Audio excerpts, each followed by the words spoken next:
আমরা সকলে মিলে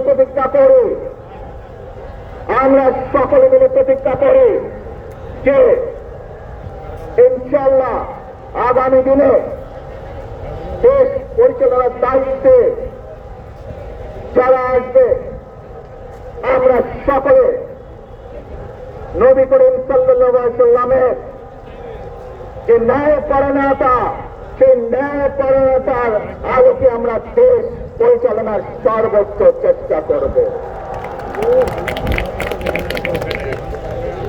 প্রিয় ভাই বোনেরা, আজ আপনারা জানেন এখান থেকে আমি আমার মা দেশত্রী খালেদা জিয়ার কাছে যাব।